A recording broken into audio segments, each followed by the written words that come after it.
Corner, and I started to light my cigarette, and this figure appeared in front of me. I asked her for a dance, and she was just about to light up a cigarette, which everybody did in those days. And this figure said, "May I?"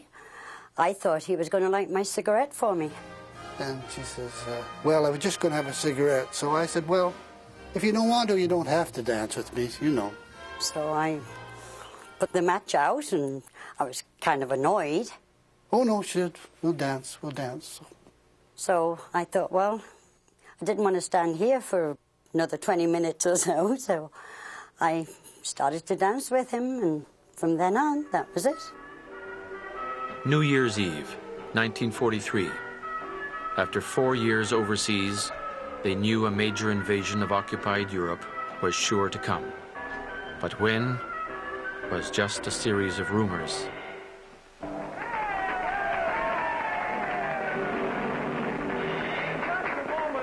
just a moment or so, Big Ben will be booming in another new year.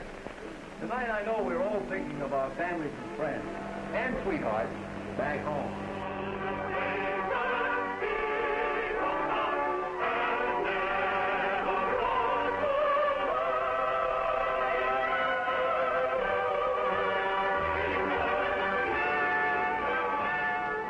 Now it was 1944.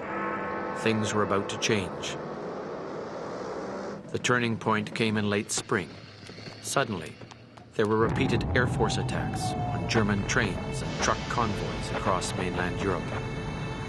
In England, men and armaments began pouring down to the Channel coast.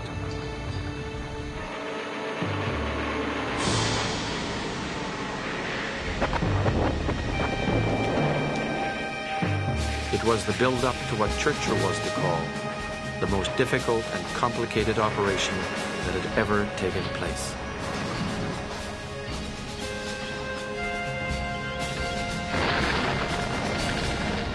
When everything was ready, 6 million tons of equipment and supplies had been amassed under camouflage, with a force of over 1 million men.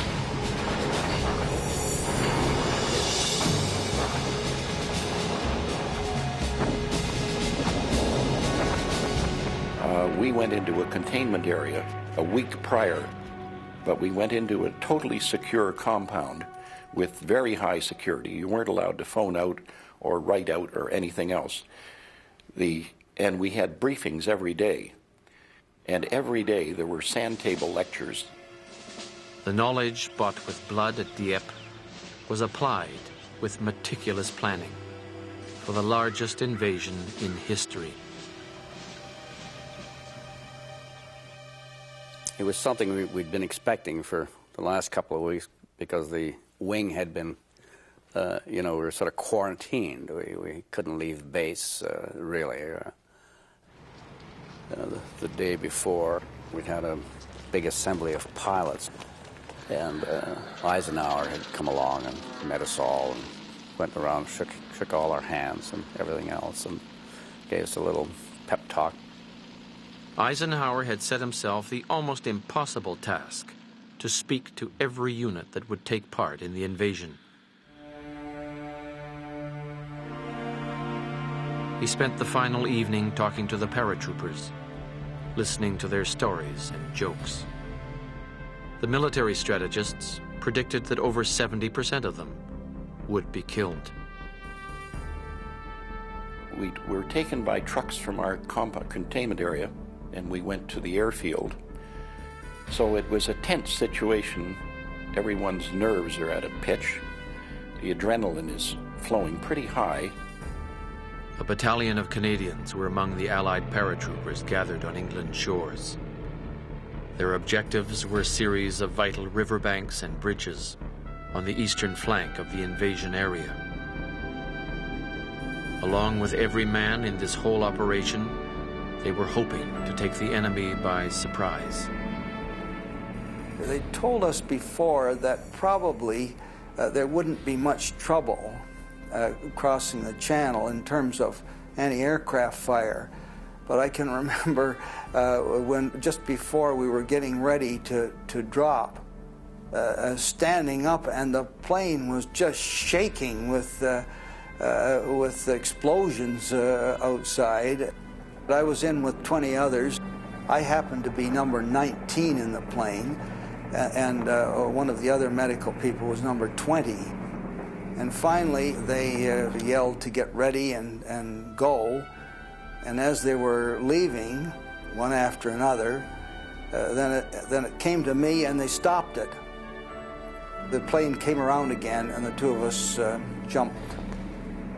And as I found out later, the first 18 people were either killed or captured or missing in action.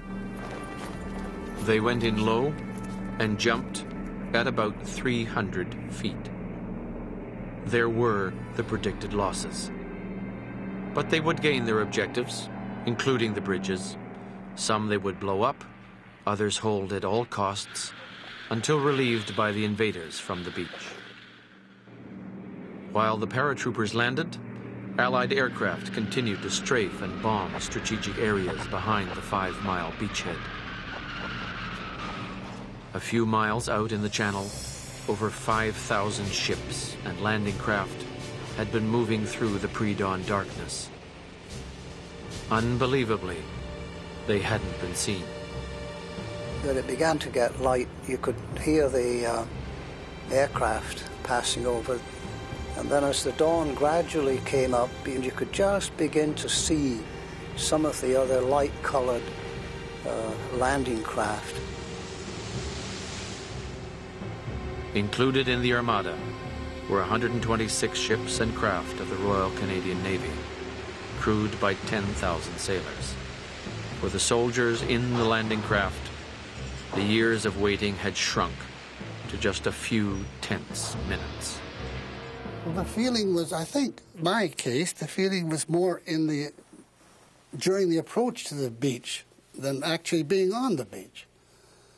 It was whether you're going to come back, whether I'd return to a normal life, or whether my life would be snuffed out.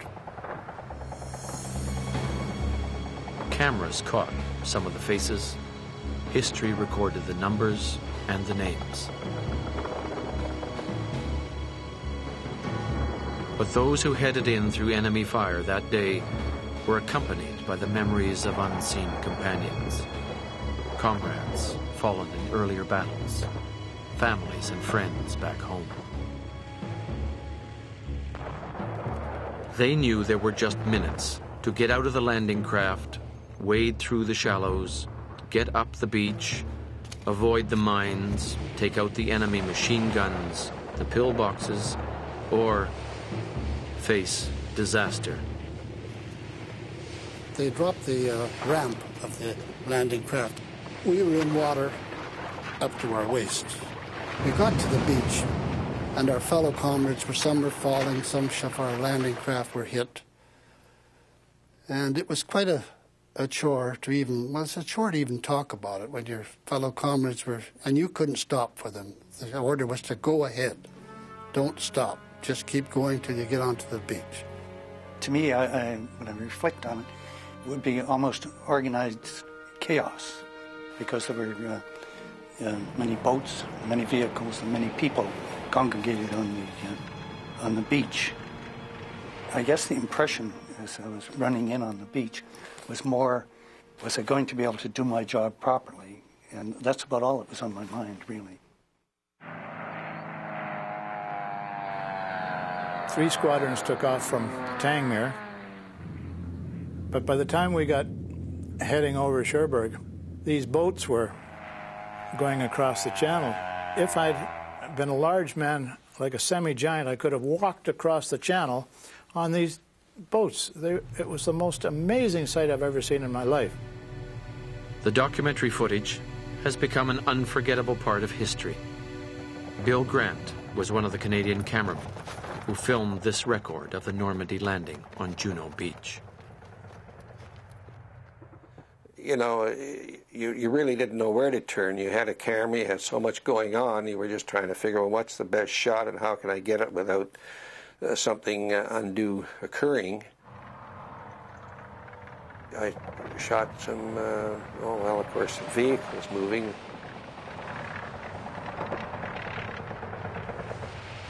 Then I tried to get some shots of the wounded being taken care of by the medical corps. And I remember somebody shinning up a flagpole to put up a flag indicating that this is the Central Corps for the Beachmaster.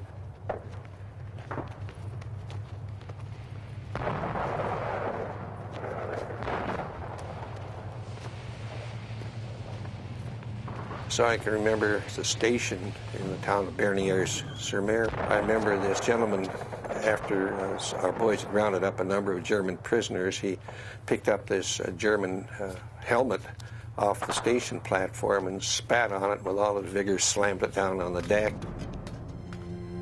As the day ended, the losses were counted.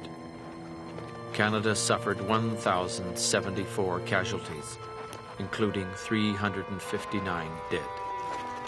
Ken Bell was there, taking photographs. It was a messy business because, you know, you start seeing dead bodies and the smell of cordite and wires hanging down. Wow, in the photographs as much as I could do, but you can't put the smell in there, and you smell death. And then you learn that it's not a game. It's no longer fun. And that was when I grew up a bit.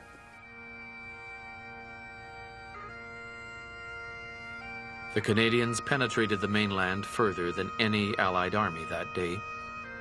They would have to hold their beachhead until enough reinforcements and equipment could be brought ashore to hold off the German counteroffensive that was sure to come.